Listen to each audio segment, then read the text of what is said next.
안녕하세요. 네, 방금 소개받은 수학교육과 이용화 교수입니다. 이번 자연 모의 논술을 이제 여러분들 보셨을 텐데요. 이 전체적인 문항 구조들하고 어떻게 우리가 준비를 했는지, 그리고 학생들이 그래서 어떻게 준비를 해야 되는지 전반적인 이야기를 좀 하도록 하겠습니다.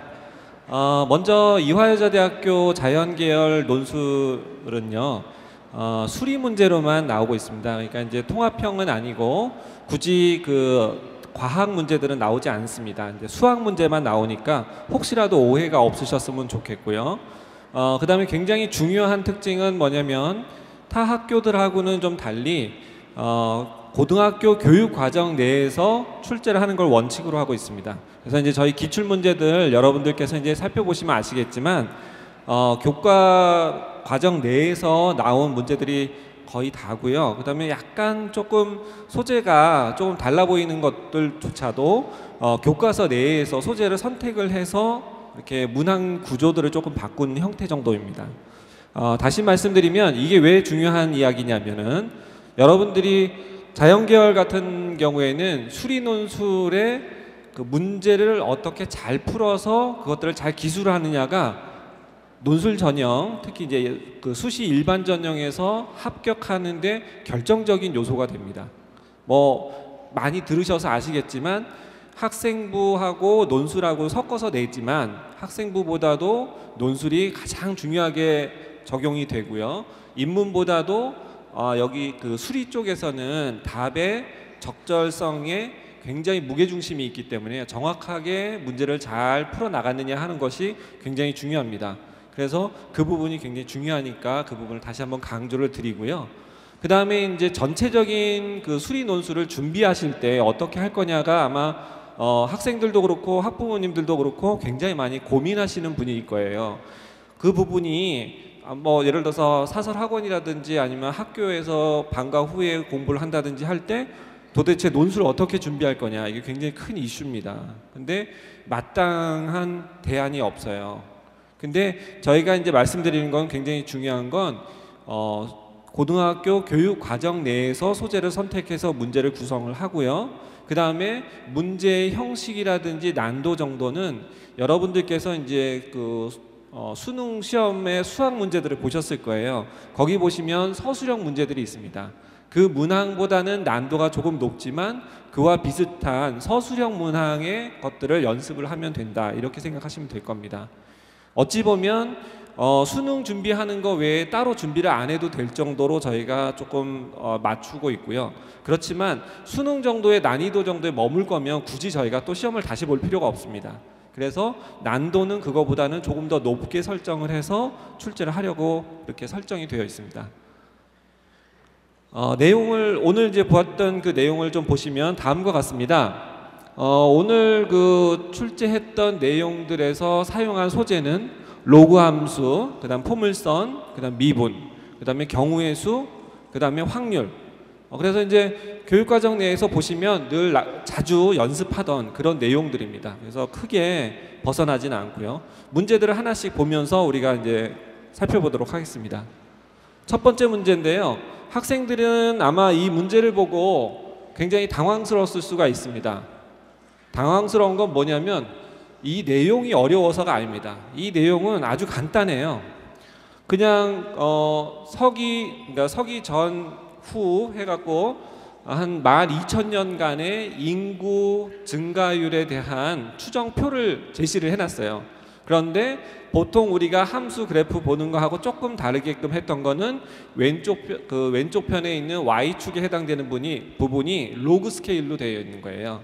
그래서 보통 인구수를 갖다가 우리가 PT라고 했다고 하면 왼쪽에 있는 거는 로그 PT에 해당되는 부분입니다. 이런 부분들은 통계표도 자주 볼 수 있고 우리가 자주 생각할 수 있는 부분입니다.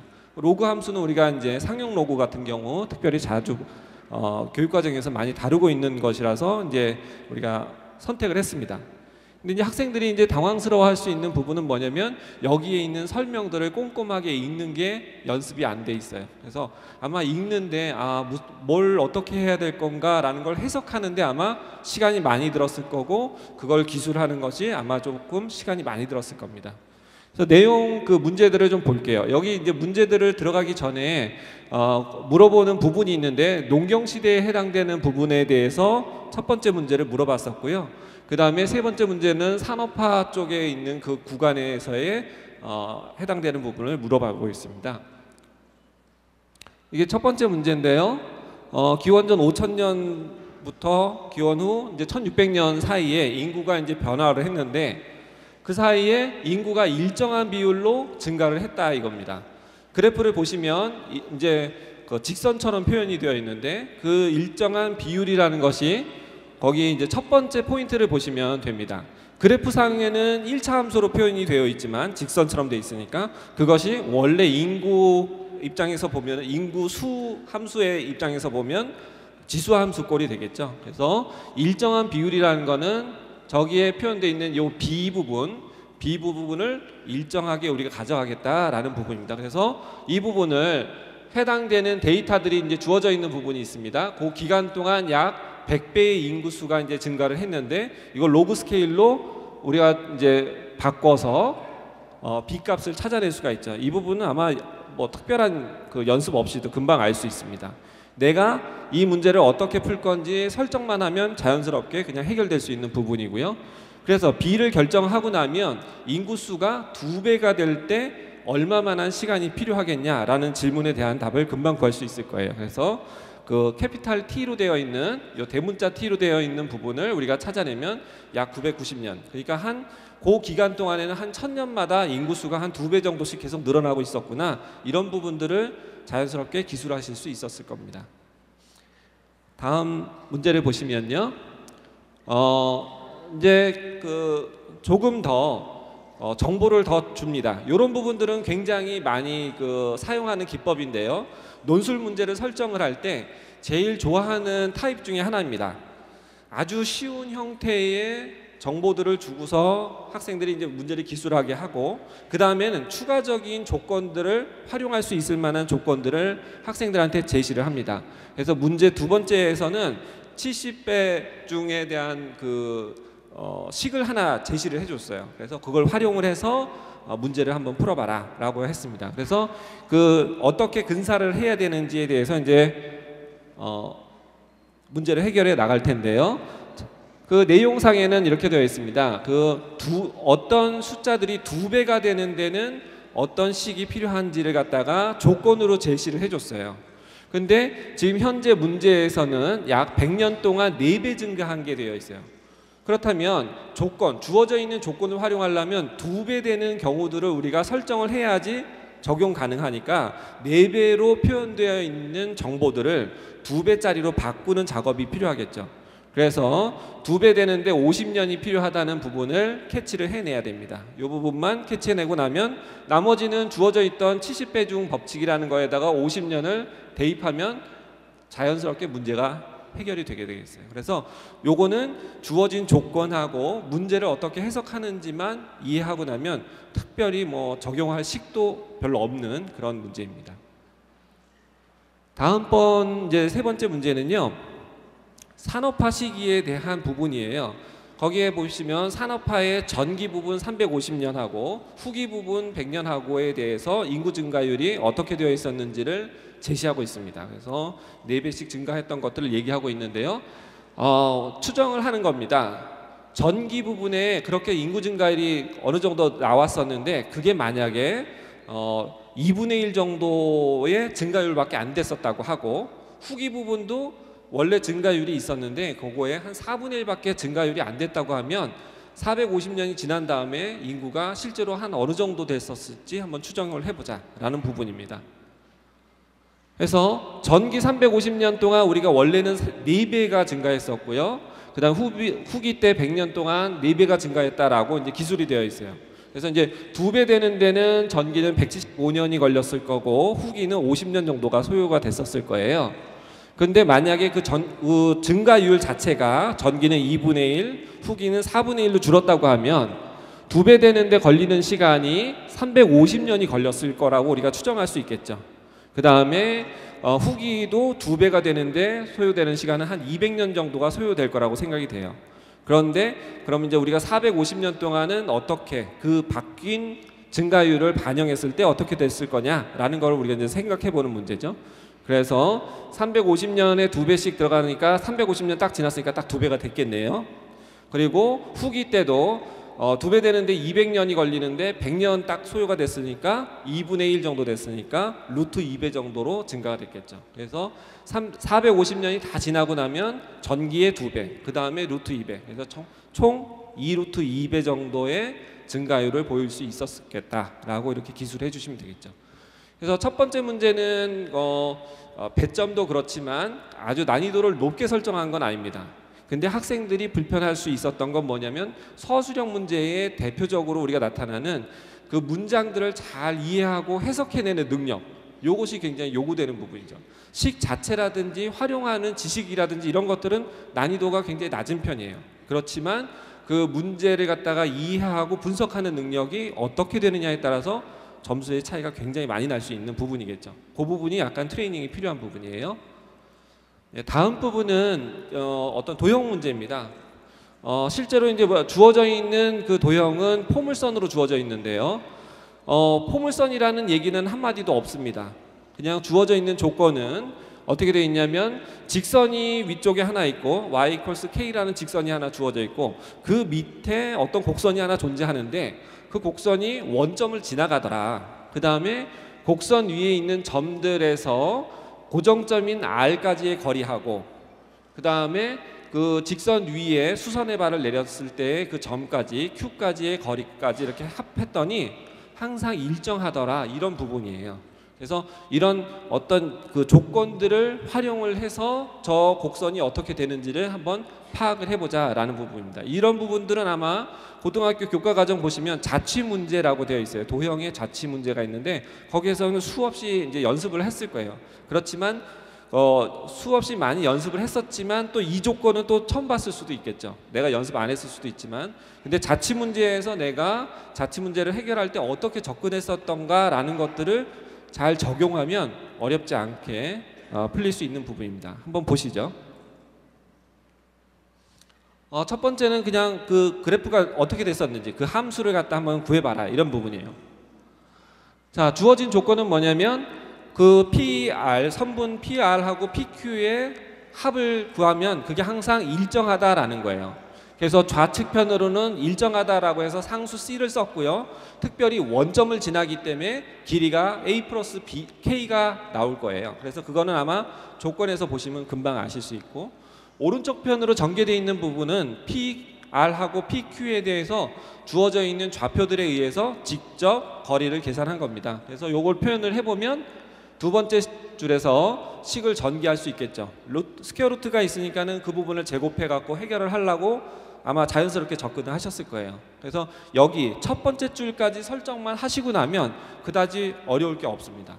그런데 첫 번째 줄은 어떻게 설정을 할 거냐, 주어져 있는 조건을 그대로 해석한 걸 그대로 표현만 했었기 때문에 문제 자체는 어렵지가 않습니다. 그런데 문제는 학생들이 당황하면 저렇게 식을 쓰겠다, 자취에 대해서 내가 어떻게 연습했는지 내가 기억이 안 나면 저걸 또 못할 수가 있겠죠. 그렇지만 저거 자체는 내가 평상시에 굉장히 연습을 많이 했던 부분이에요. 그러니까 당황하지 않는 게 굉장히 중요합니다. 그래서 설정만 하고 나면 식은 그대로 전개하면 자연스럽게 식을 풀 수가 있어요. 그래서 fx equals 4a분의 x제곱, 이 식은 금방 구해요. 근데 그 다음 디테일이 하나 더 있어요. 함수를 갖다가 구하라고 했는데 함수라는 거는 함수의 식만 나오는 게 아니라 함수를 정의하는 정의 구간이 결정되겠죠. 일반적으로 정의 구간에 대한 제한이 없었다면 괜찮지만 여기서는 직선 아래에 있는 부분이라고 했어요. 그러니까 요 맨 뒷부분에 있는, 마지막에서 뒷부분에 있는 정의 구역을 결정을 해줬어야만 합니다. 저게 별거 아닌 것 같지만 저 정도 디테일을 살짝 내가 정리를 깨끗하게 못했다라고 하면 학생부 1등급 정도의 점수는 날라갔다고 보시면 돼요. 그러니까 이런 논술 같은 문제에서는 굉장히 중요한 게 뭐냐면 꼼꼼하게 뒷작업을 잘 하셔야 됩니다. 그래서 어떤 부분이 이런 것들을 결정하는지를 갖다가 정확하게 아시고 잘 기술하는 그런 쓰는 연습들을 많이 하셔야 충분히 내가 쓴 거에 적합한 점수들을 얻을 수가 있습니다. 그 부분들 놓치시면 굉장히 후회하실 거예요. 자, 이런 부분들에 대한 연습이 굉장히 많이 필요한 부분이고요. 다음 두 번째 문제는 아주 전통적으로 많이 나오는 그런 문제예요. 그래서 선분 두 개의 곱이 최대값 구하는 최대값이 되는 경우가 언제냐 이렇게 물어보고 있는데요. 좌표식으로부터 그대로 PQ와 PR에 대한 식들을 구하고 있습니다. PQ는 자연스럽게 구할 수 있었을 거고요. PR을 그냥 구하려니까는 생각보다는 조금 복잡하게 돼요. 그런데 주어진 조건이 뭐라고 되어 있냐면 두 선분의 길이의 합은 항상 일정하다는 조건이 있었어요. 합이 아까 일정하면서 A 플러스 K 값으로 결정이 되어 있었어요. 그래서 그것을 대입해서 이제 그 식을 풀게 되면 훨씬 더 수월하게 풀 수 있고, 그 다음에 최대값 문제를 갖다 우리가 다룰 때는 어떻게 해요? 자연스럽게 미분이 잘 되는 함수들에 대해서는 미분에서 0 되는 케이스, 극값의 조건들을 우리가 찾게 되겠죠. 그래서 극값의 조건들을 찾아서 확인을 하게 됩니다. 그 다음에 또 중요한 거, 정의구역이 제한되어 있기 때문에 양 끝점에 대한 정보들을 또 찾아갖고 해결을 해야겠죠. 그래서 아마 최대값 구하는, 미분에서 최대값 구하는 문제에서는 아주 자주 해보던 그런 문제입니다. 그래서 함수도 어렵지 않고, 그 다음에 미분이라는 것 자체를 통해서 최대값을 어떻게 접근할지도 충분히 연습이 되어 있기 때문에 설정까지만 되어 있으면 그 다음에 문제 풀이하는 데는 큰 어려움이 없었을 겁니다. 그러면 이제 기술하기도 다 좋았을 거고, 그래서 각각에 대해서 우리가 그 점검해야 되는 점들을 잘 체크하고 그 중에 최대값이 어떤 것인지를 결정을 하면 되겠죠. 여기서도 마찬가지로 이렇게 극점에 해당되는 부분만 달랑 보고 나머지 양끝점 이런 부분들을 놓치신다고 하면 점수가 많이 깎이게 되겠죠. 그런 부분들까지 디테일하게 잘 하는 부분이 굉장히 연습이 필요해요. 아까 1번하고 2번하고 마찬가지입니다. 다음 세 번째는 삼각형의 면적이 최대가 되는 경우가 언제냐라고 되어 있어요. 이런 문제들은, 기하학적인 문제들은 항상 그렇지만 설정을 어떻게 잘 적용을 해서 문제를 설정하느냐, 그 주어진 조건들을 어떻게 잘 설정에다가 반영을 시키느냐, 이것이 굉장히 중요한 부분인데요. 포인트를 보면 면적 부분에 대해서 자연스럽게 이 설정을 할 수가 있었는데, 이거는 뭐냐면 우리가 그 PQ가 Y축하고 이제 평행하다는 조건을 썼어요. 그건 그러니까 어떻게 썼냐면 직선에다가 내가 수선의 발을 갖다 내려서 Q를 결정했다라는 부분으로부터 PQ가 Y축에 평행하다는 조건을 활용을 한 거죠.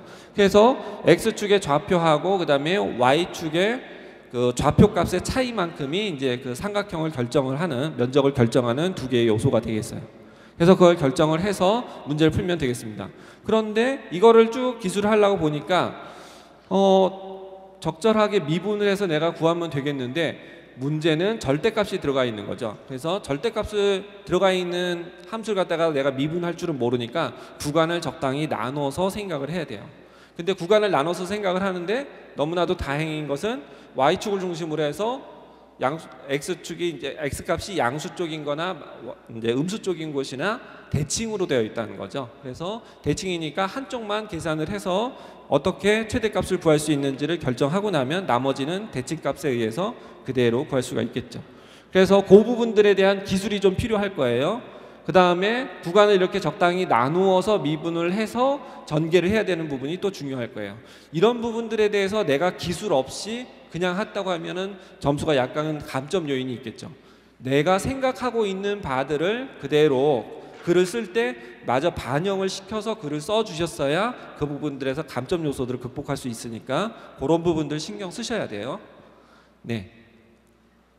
여기까지 이제 그 두 문제에 대해서 이제 설명을 했습니다. 제가 너무 빨리 이렇게 설명을 해서 좀 곱씹을 그 틈이 없을 수도 있는데, 지금 제가 계속해서 말씀드리면서 중요한 건 뭐냐면 우리가 자주 보던 문제다라는 거예요. 자주 보던 문제고, 그 다음에 자주 내가 해봤던 서술형이다라는 거예요. 그런데 그거를 얼마나 잘 디테일하게끔 잘 적어 나가느냐, 그리고 그 부분들을 얼마나 논리적으로 잘 전개를 하겠느냐, 이런 부분들이 굉장히 중요하다는 부분을 계속 제가 강조하고 있습니다. 이제 마지막 문제인데요. 어떤 격자점을 이렇게 줬어요. 이제 정수점 x, y의 정수값으로 해당되는 격자점으로 이루어져 있는 점들이에요. 그 다음에 이제 점을 이동해서 어디까지 이동할 수 있느냐, 몇 번 이동했을 때 어디 가 있겠느냐, 이런 부분들이에요. 여러분들이 아마 경우의 수 배우면서 굉장히 자주 했던 그런 문제입니다. 그러니까 소재 자체는 굉장히 익숙한 소재예요. 그런데 그냥 그대로 했던 걸 그대로 하면은 수능 난이도보다도 낮을 수 있는 그런 문제들이죠. 그러니까 약간의 난도를 높이기 위해서 조건을 하나 더 주죠. 어떻게 하냐면 그 움직일 때 좌우로 움직일 때는 확률을 P를 주고 상하로 움직일 때는 확률을 Q를 줘서, 그래서 확률 조건을 하나 더 줬을 때 어떻게 문제를 이해할 수 있겠느냐 하는 문제입니다. 그래서 난이도를 확률 문제를 살짝 접속을 시켜가지고 약간의 난도를 조정을 했습니다. 보시면 혹시라도 그 이 문제를 처음에 설정할 때는 어떻게 했냐면은 두 번째 문제나 세 번째 문제 정도에서 아마 출제자는 설정을 했을 거예요. 근데 이렇게 문제를 딱 해놓고 보니까 일반적인 확률 P와 Q를 딱 주고서 한번 해봐라 라고 물어보려고 하니까 학생들이 대부분 못 풀면 어떡하지? 이런 걱정이 조금 앞서겠죠. 그래서 난이도의 조절을 위해서 약간의 스텝을 줍니다. 스텝을 주면서 스텝들이 뭘 역할을 하냐면 그 다음 문제들을 해결하기 위한 키들을 거기에다가 살짝 이제 집어넣습니다. 특별히 앞부분, 이렇게 스텝들이 되어 있을 때 앞부분에 있는 부분들은 대부분 구체적인 예들을 주고서 접근을 하게끔 해요. 근데 그 구체적인 예를 해결하는 과정 속에 뒷부분에 있는 일반적인 경우에 대해서 어떻게 접근할지에 대한 키가 다 숨어 있습니다. 그래서 여러분들이 이제 논술 문제들, 특히 수리 쪽의 논술 문제들을 보실 때 문항이, 소문항이 여러 개가 이렇게 구체적으로 되어 있다 그러면 굉장히 기뻐하시면 돼요. 그 안에 앞에 있는 스텝들에서 뒷부분에 있는 해결을 위한 키들이 다 숨겨져 있습니다. 그러니까 출제자들은 그런 마음들을 갖고서 그런 것들을 나눠 놓은 거니까 문제를 뭐 많이 늘리려고 일부러 그런 건 아닙니다. 그러니까 그런 마음들을 좀 이해하시고 연습을 하시면 조금 더 도움이 될 거예요. 그러면 첫 번째 문제를 풀면서 두 번째 문제, 세 번째 문제에서 뭘 접근을 해야 되는지를 잘 살펴보시면 되겠어요. 첫 번째 문제 보시죠. 보시면 4번을 시행을 했는데 1, 3이라는 좌표에 가 있을 확률을 구하는 문제예요. 4번 만에 1, 3에 가는 거예요. 그러면 4번 만에 1, 3에 가려면 딴짓을 하면 안 돼요. 오른쪽으로 언젠가 한 번은 가야 되고 위로 3번은 가야 돼요. 그러면 오르락내리락 할 수는 없겠죠. 좌우로 왔다 갔다 할 여지는 없습니다. 딱 필요한 만큼 다 해야지 딱 도달하게 됩니다. 요게 지금 그 뒤에 있는 문제들, 일반적인 것들을 생각할 때 키포인트입니다. 잘 보시죠. 그래서 1, 3에 도달할 그 확률을 이제 구하기 위해서 먼저 그렇게 갈 수 있는 경우의 수가 어떻게 되는지를 우리가 살펴보게 되겠죠. 이 부분은 아마 연습이 굉장히 많이 돼 있어서 딱 보시면 자연스럽게 그 다음에 문제들의 해답까지도 다 구했을 거예요. 그래서 경우의 수 4 컨비네이션 3 정도를 갖다 값을 금방 구하셨을 거고요. 그래서 경우의 수까지는 됐어요. 그 다음에 좌우로 움직일 때 확률 P, 그 다음에 상하로 움직일 때 확률 Q예요. 그러니까 한 번 건너가려면 P 한 번 쓴 거고 3번을 건너갔으면 확률 3번을 갖다 그대로 적용을 했어야겠죠. 그러니까 3분의 1 한 번, 6분의 1 3번을 갖다 적용을 해야만 거기에 도달할 수 있을 거예요. 그래서 이 부분 적용하는 게 중요한 부분이고, 그 다음에 최종 값을 구할 때 이걸 그냥 곱한다.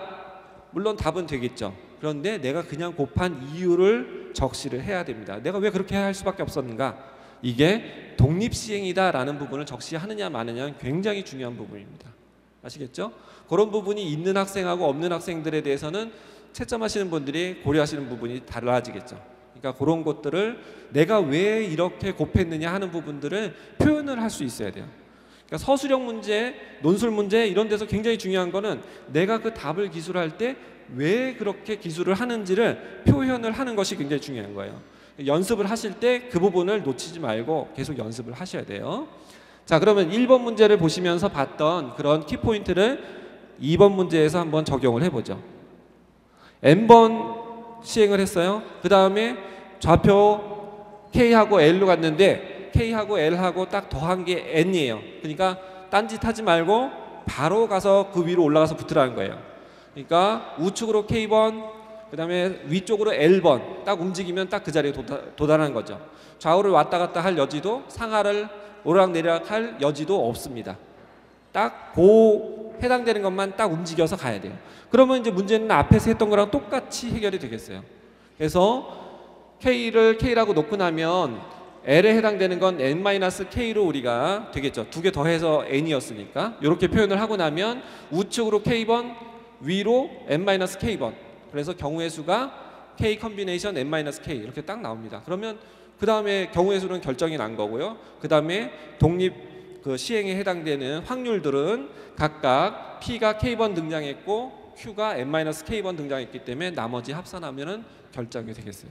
그래서 여기까지도 1번에서 했었던 스텝을 아까는 숫자로 되어 있던 것들을 여기서 문자로만 바꿔서 그대로 적용을 하면 되겠어요. 그런데 이 문제가 만약에 1번 스텝이 없이 이렇게 나왔다고 하면 학생들 입장에서는 상당히 당황했을 거예요. 그래서 난도를 조절하는 데 있어서 접근하는 방식들이 이런 겁니다. 그래서 가능하면 서브 스텝을 갖다가 줄여버리면 학생들 입장에서는 굉장히 어렵게 느껴질 수가 있어요. 그래서 난도를 높이는 방법이고요. 그런 것들을 친절하게 주면 줄수록 학생들 입장에서는 훨씬 더 그 안에서 키포인트를 찾아낼 수 있기 때문에 학생들 입장에서 접근하기가 쉬운 겁니다. 그래서 그런 것들을 염두에 두고 문제를 해결을 해주면 되겠어요. 자, 나머지 이제 세 번째 문제는 가장 일반적인 케이스예요. 그래서 좌표 KL이 이제 N보다 작은 이게 이퀄리티가 빠졌네요. 빠졌나요? 아, 이퀄리티 없는 게 맞죠? 예. 그러면 요 문제를 해결하는 겁니다. 이거는 뭐냐면 N번 만에 도달할 수 있는 최대 거리가 지금 K의 절대값 더하기 L의 절대값이 N보다 작거나 같은 그 구간 안에 있는 점들이 N번 만에 다 도달할 수 있는 모든 점들을 표현하고 있어요. 그러니까 그걸 벗어나면 N번 만에는 도달할 방법이 없어요. 한 번 더 나가야지. 그래서 그 바깥에는 없고 그 안쪽에만 다 있다 이렇게 보면 되겠어요. 그래서 문제에서 구하고자 하는 부분은 N보다 작은 부분이에요. 그거는 N보다 작거나 같은 모든 부분. 그러면 확률은 1이겠죠. 전체의 경우에 해당되는 거 확률이 1이에요. 그러면 거기에서 앞부분에서 했었던 부분, N번 만에 도달할 수 있는 부분들을 확률을 빼내면 여집합에 해당되는 확률을 구할 수 있겠죠. 그래서 여집합에 대한 확률에 대한 문제입니다. 그래서 앞부분만 잘 해결을 하면은 자연스럽게 여기 적용을 할 수 있는데 여기에서도 꼼꼼함이 굉장히 중요한데 꼼꼼함을 어디서 요구하냐면 지금 일단은 2번 했었던 부분들이 4개 정도 P1, P2, P3, P4라고 해가지고 이런 4가지 경우가 있어요. 그러니까 마름모를 여러분들이 이제 떠올리셨을 텐데 마름모가 지금 4변이 있어요. 그 4변에 각각에 해당되는 부분입니다. 그 중에서 1, 4분면에 있는 변을 2번에서 아까 해결을 했어요. 그 부분을 해결한 거를 4개가 대칭적으로 되어 있으니까 4배를 해주면 각각의 경우들이 다 해결이 될 거예요. 그래서 그 부분을 쭉 해결을 하면 각각의 확률이 P 플러스 Q의 N승 이렇게 나올 테니까 그런 게 4개가 존재하겠죠. 그래서 1에서 4개의 P 플러스 Q의 N승을 뺀다. 그러면 끝날 것 같지만 그렇게 하면 하나 놓치는 게 하나 생기겠죠. 여기까지만 해도 상당히 문제에 아주 높은 점수를 받을 수 있는 접근 방식이 되겠어요. 여기까지만 해도 굉장히 높은 점수죠. 그런데 이제 한 가지 놓친 부분이 있어요. 아까 할 때 중복해서 센 부분이 있습니다. 마름모의 꼭지점에 해당되는 부분들을 각 변에 대해서 볼 때마다 2번씩을 카운트를 했습니다. 그래서 한 번 카운트한 것만큼을 더 빼내셔야겠죠. 그래서 그거에 해당되는 확률 부분만큼을 빼내는 부분이 2배의 P의 N승 더하기 Q의 N승입니다. 그래서 꼼꼼하게 그 부분까지 잘 완성을 하시면 학생부 1등급, 2등급 자꾸 올라갈 수 있는 거예요. 네. 그렇게 해서 전체적으로 이제 접근하시면 되겠고요. 다시 한번 말씀드리지만 수리 논술, 자연계열의 수리 논술은 학생부 비중보다 논술에서 어떻게 문제를 잘 결정을 하느냐, 잘 기술을 하느냐가 굉장히 중요한 포인트고요. 그 다음에 꼼꼼함이 굉장히 중요합니다. 그래서 약간의 그 끝부분까지 잘 정리를 하면 학생부 등급 한두 등급은 충분히 극복할 수 있는 점수들을 확보할 수 있으니까 그런 부분들 굉장히 신경을 많이 쓰시고요. 아까 말씀드린 것처럼 교육 과정 내에서만 저희가 출제를 하고 있습니다. 그러니까 자주 보던 문제들을 서술형 문제의 기술을 보시면서 내가 어떤 스텝을 밟을 때 왜 그렇게 스텝을 밟게 됐는지를 표현을 하는 그런 연습들을 하시면 아마 특별히 논술 부분, 특히 자연계열의 수리 논술 부분은 특별한 다른 연습 없어도 접근이 가능하실 거라고 생각이 됩니다. 그러면 연습들 많이 하시고요. 좋은 성과 있길 바라겠습니다. 감사합니다.